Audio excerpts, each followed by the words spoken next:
I remember my first live event looking at people's numbers and I would see like $18,000 revenue per month. And I'd be like, that's insane. How am I ever going to get there? I was at 36 last month. Now you'd be And devastated at 20.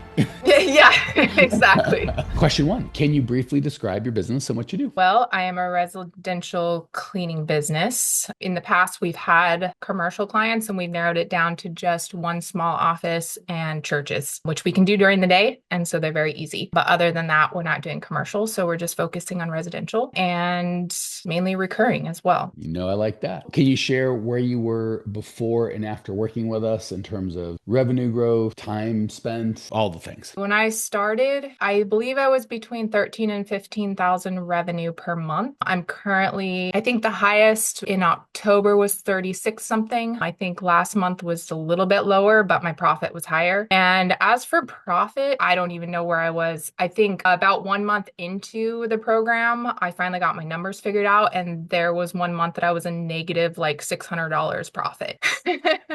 Somehow I was still paying myself, but there were some months that I was literally not making profit. And you didn't even know it. I didn't even know it. Nutballs. No, I didn't know very much about my numbers before I started. Another cool thing when I started with Grow My Cleaning Company, I had 7 Google reviews and I never really thought how impactful that is. But now I have 51 and it's very impactful. That's how people find us. And a lot of people that call us say, yeah, we called you because you're Google reviews. So now I'm finding out how important Google reviews are. And so I'm asking pretty much everyone for a Google review. So What about how much time were you spending? Were you cleaning? Were you still running it? What are you doing now? Walk us through that a little. I was definitely cleaning a lot more when I first started with Grow My Cleaning Company. I mean, it was kind of up and down. So there were some weeks where I might not have been cleaning as much, but I remember getting my puppy and I was gone a good 8 hours every day. And that was cleaning. And that was really hard with a new puppy, because he had to be at home that whole time. And so that was kind of what stood out to me was remembering that. And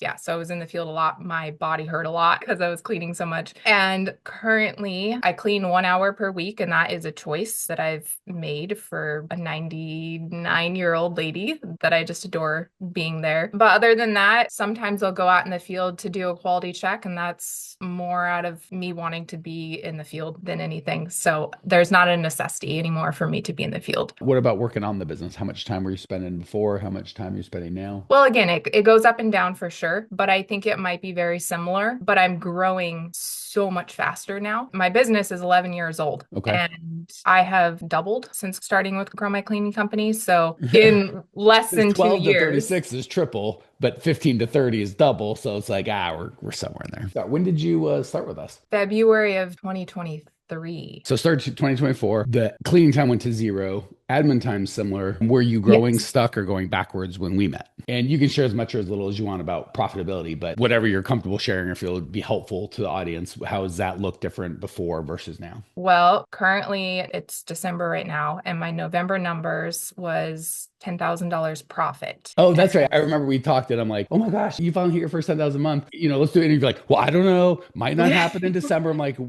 the way things are trending, even if you drop terribly to 9,300, and then I'm still confident next December, it'll be like, oh yeah, now I'm doing 15 or 20, whatever the case is. Right. Because the only reason I would drop in profit is if we do a lot of initial cleanings in the same month, because usually we give them a deal on that initial cleaning. And so my COGS go up when that happens. But in the long run, we grow. So you might take a little dip in profit, but it's like, Yes. yeah, next month will be. The profit will be even higher. That's the kind of dips we're fine with. As long as the revenue's going up, you know why the profits dipped and it's not consistent. Can you describe what your process kind of looked like before working with us in terms of getting clients, providing service, whatever you want to share? I feel like I didn't have a process after working with you because your systems work. So I did not have a hiring funnel. It was me. I was doing interviews. I would turn on Indeed or whatever and get a couple applicants. I would read through every single application and blah, blah, blah, blah, blah, hire people and they didn't work out. And the hiring funnel was the best thing that ever happened to me. So it got me out of that. that. Well, to be fair, it didn't happen to you. You have it. You created it. Tell us more how it looks like now. Yeah, so my employees do all the interviews. I rarely go to an interview anymore, which I probably should go to more, but it's working. I have core value employees, so they pick core value candidates and it all works out. They train my employees as well. So all of that I was doing before. As for marketing, I had never done marketing before starting with Grow My Clean Company. It only grew by word of mouth. I've tried, I feel like everything in the book.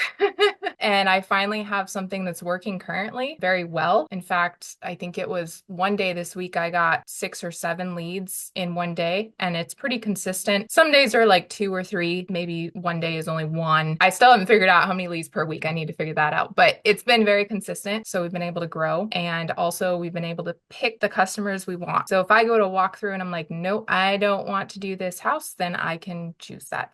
And I'll just say, sorry, we're not a great fit. With the big smile. So how could their feelings be hurt? Yeah, and I started networking, which has been amazing because I network with another cleaning company. They do more of like deep cleans and move outs, but now I can send all those to her because we don't like to do the move outs. So we don't like to do anything that's, mold or cat pee or like a rat poop and all that. I can send that to someone else and they love it. So I'm giving someone else business. So that's been fantastic as well. So what were the main challenges you faced before? Number one was hiring, not having good employees. I didn't have core values. I didn't even know what I was hiring. I was just hiring a warm body, like Mhm. anybody I could get in the door. And then I would panic if they quit. And I rarely let people go, which they needed to. And I just was like hanging on to them. So that was number one. And then number two, like we weren't growing very quickly because we didn't have any sort of marketing anything. Number three, I think was just my numbers, knowing my numbers. And every day I would come home. We only took checks. So I would come home every day, try and collect all the checks from my employees first. Some of them got lost. Oh And my then God. I would write up an invoice and deposit them and try and get whatever checks I didn't have. And honestly, that was my working on the business back then. So now my hours are about the same working on the business, but I'm doing way better stuff. Funny the way you describe it. I'm like, did we start working together in 1987? Like, 'cause that's what it sounds like. Well, immediately when I started, I mean, within less than a month of starting to work with Grow My Clean Company, I installed like just credit cards and charging once a month. And I was like, what do I do with all my time? That was what I was doing most of my time. I was working in the field a ton. So then I would come home and I'd do this in the evening. So now I'm Crazy. not working evenings. I'm not working weekends. Just the thought of you chasing around tiny pieces of paper. That's your life. It's like, what are we doing here? No, it was terrible. How's your process changed since we started working together? Well, now it's all automated, I feel like. I mean, the hiring funnel is automated. Payments are automated for the most part, unless someone changes something or, quits. That's the only time I need to go in and change anything. Oh, easy. Just don't have anyone quit. That's the goal. Currently, I only have a 2% churn. Really? I didn't know that about you. That's amazing. Yeah, so that's been fantastic. We've revamped our training program several times, and I think that has really helped because we've been able to keep quality even with growth. So, which again is something I had time to work on because I wasn't doing all the other things I was before. Usually one of two of these break. So you don't have growth. And when you get growth, the quality takes a crap. And if some magic world, the quality, you can grow fast and the quality stays good. It's like, yeah, because the owner's working 100 hours a week, like making it stay good. So the fact that, like, no, no, no, my time's okay. And the quality stay good. And we're growing and churn's low. That's a quadfecta. That's awesome.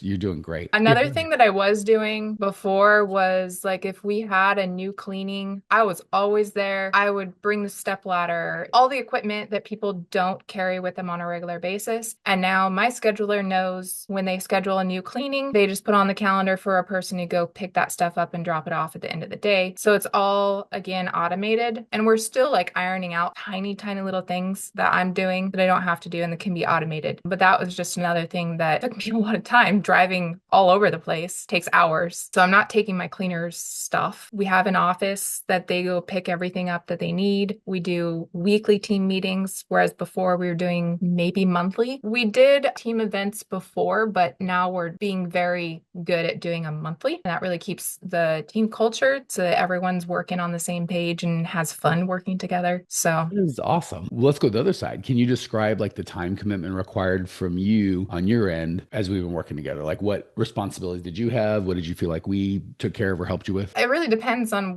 what you want to get out of the program. When I first started, I made it to every single call, which was probably 7 to 8 hours a week. And then implementing it all, I mean, I don't know exactly the hours that went into that, but in the long run, it was worth whatever time I put in because now I have my time back.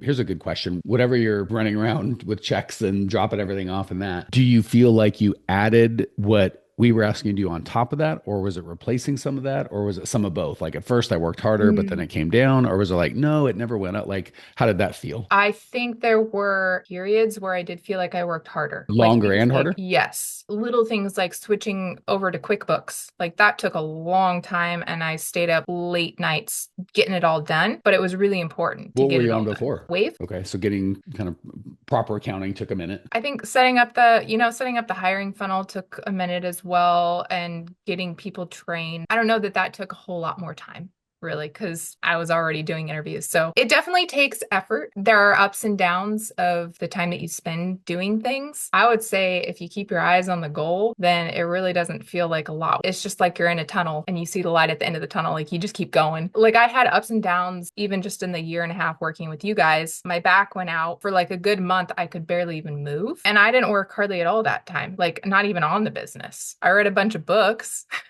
about business. How did it go when you were literally on your back? Fine. Like I had set up the systems by then. And at that point, I was more like panicking, like, are these systems going to work? I need to be monitoring everything. And everything was fine. So here's a So, dumb question, or not, because I hear this a lot from our clients. I went on vacation, I had a baby, God forbid my back went out, but for whatever reason, I was forced to or chose to take a specified time, weeks to a month or two off I got a divorce, God forbid, whatever it is. And I go, awesome. So how long are you working now? They're like, oh, back to 30 hours a week. I'm like, yeah. why? Like, why didn't you just keep not work? So I'm not judging. I'm just literally curious, like, what made you go back? No, I definitely spend more time on my business than I have to. And I think I always just want to improve it. I'm always looking for ways to improve it. And sometimes those things are necessary and sometimes they're not. And sometimes I change something and I'm like, that was pointless. I think a lot of business owners kind of deal with the same thing because you have that entrepreneur mindset of like, I have to do this. You don't really. Sometimes the tinkering is just more for the owner than it is for the business. Like, I got Yeah. to fiddle with it. Like you got to figure out something. And that's something too, is like figuring out what you really love to do and filling your time because we get bored. If we don't have something to fill our time, we're going to work on the business. Whether it So, needs it or not. yes, yes. Better the business than your kids or your husband. People are like, leave me alone. Yeah. And I think honestly, that can hurt the business because then you start micromanaging and trying to like fix things that aren't broken. And then the team gets frustrated. And in the long run, yeah, it's not a good thing. Overwork. Well, keep that in mind next time you have a project you think you got to do, and you're like, should I go do this or should I spend time with my husband? Be like, maybe me and hubby will, or take a walk or whatever Right. makes you happy. Based on your results so far, since it's been about a year and a half, where do you see your business over the next 6, 12, 18 months? So by the end of 2026, I would like to grow 60% from where we are now. So my goal is 50,000 revenue per month and at least $15,000 profit per Love month. it. And I don't see a problem in that happening in a year because I have doubled in a year and a half, and that would be about doubling again. And because we're bigger and we have systems in place, it's going to grow faster and smoother. And if I can be so bold, I don't think tech with the business, I don't think Deborah from 2 years ago would have any chance of doing that. But you as a human now are a lot more capable. Oh, I remember my first live event looking at people's numbers and I would see like $18,000 revenue per month. And I'd be like, that's insane. Even though I was like at 13, I still was like, that's insane. Like, how am I ever going to get there? I was at 36 last month. Now you'd be And devastated at 20. yeah, exactly. Exactly. So it's been crazy looking back at what I thought. I have note cards on my wall right now that shows what my progress that I wanted. Hmm. And my biggest goal was 30,000 revenue. That's where I topped out in my You brain. have got to put that up on a wall or whiteboard and take a picture and Slack Yeah. it. Well, I'm telling you, my husband walked in and he looked at it. He goes, "That was your goal, and you're like 6,000 above it right shut now. it Like that down. was That's your it. No ultimate." more growth. Nope. That's it. We're kicking you out of the program. You hit your goal. That's it. We're done.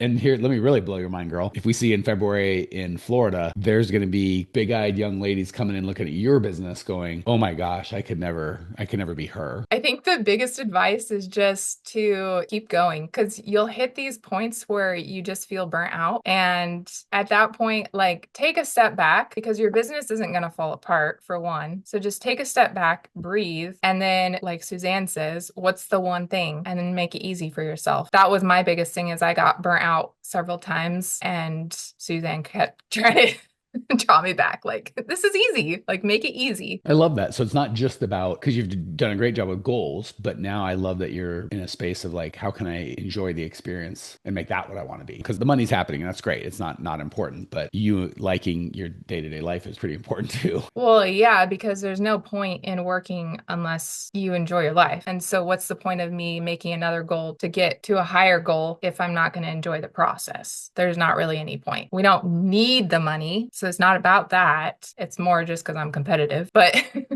It's going to be easier for you to go from 35K to 50 in a Mhm. year than it was for you to go from 15 to 35 in a year and a half or 2 years or whatever. Like a lot Exactly. easier. Because again, you did all the stretching and growing, and now the business can catch up with you. Whereas before, it's like we had to grow you, and then the business kind of. What surprised you the most? Like, did you have any misconceptions before starting, and you got in, you're like, wow, this is completely different than what I thought? I didn't have a lot just because I spent a month listening to probably close to 5 to 6 of your podcasts per day. I knew exactly every system that you had in place almost just from your podcasts, and I was all in. The hardest thing for me was the price raises. That was definitely the hardest. How'd you get through them? I think just realizing that, because at that point I was kind of burnt out anyways with my business. And so I was like, why am I doing this if I'm not making money? I'm literally just driving myself into the ground for So the pain nothing of for staying the me. same was greater all of a sudden than the perceived pain of raising prices. You're like, screw it, I can't live like this no more. Yeah. So here's a good question. Like, hey, I listened to the podcast. I kind of knew it was going to happen. I knew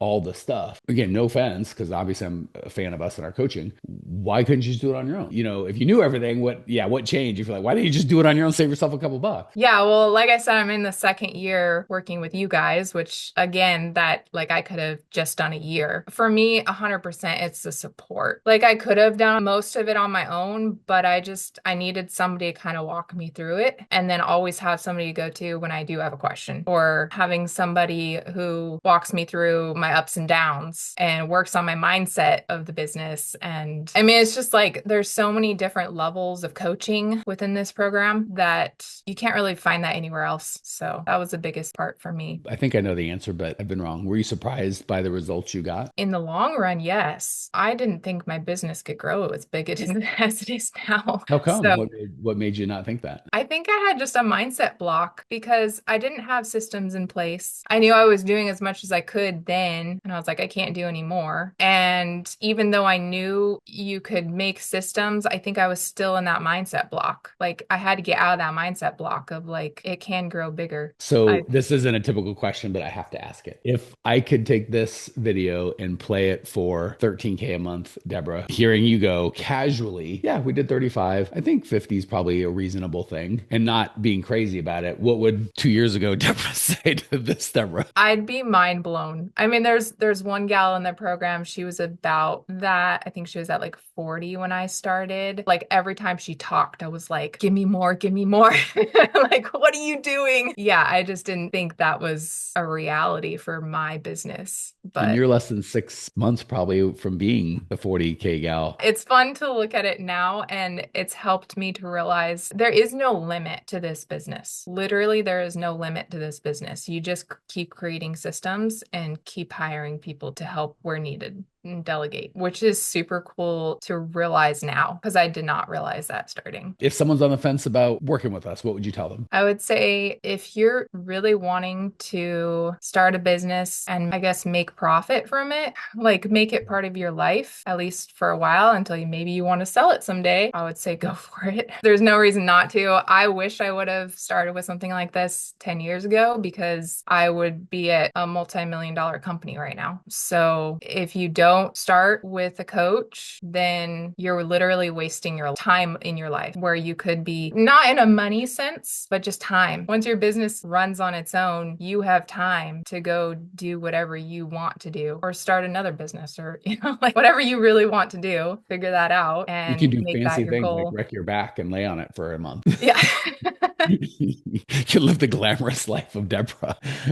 Any final thoughts you'd like to tell anyone out there, the younger, scareder, hopelesser Deborah that may be listening? Well, one thing that has really, really helped me personally in my business throughout this process is I also implemented, so I am a Christian, and I also implemented doing business meets with God on a weekly basis. And so I'll bring 2 or 3 problems to the table and be like, hey, write them down, and then I'll look up in scripture things that relate to those problems and find out what God has to say about those specific things. So I've been able to take that along with this coaching and really make this business, so like make God head of this business, I guess. So I'll take everything I learn, take my problems, of course, bring them to you guys, but also bring them to God and make sure that I'm aligning it with his goals as well. And honestly, I think that that has really helped me to grow, but also to just enjoy what I'm doing and know that it's the right thing that I'm doing. A, I love that.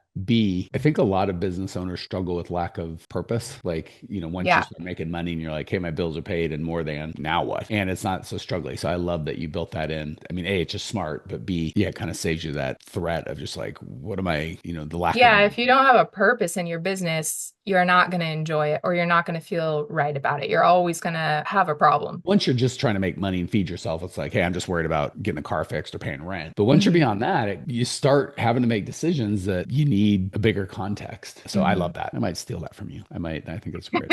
Anything you want to share for anyone, any reason? The floor is yours. Wrap it how you see fit. I'd say the biggest thing is to never think it's going to be easy because it's not necessarily easy. Once you kind of get a swing and get, systems in place and everything, you'll start to see it gets more simple, I guess. And you do have more time. You might spend extra time working on the business that you don't have to, but you do have more time once systems are in place. And honestly, I think time is way, way, way more valuable than money any day. So for me, that's huge. I could go become a lawyer and make a ton of money, but I would never have time. So with this business, you can have time. And so that's like number one. If you want time, start a business.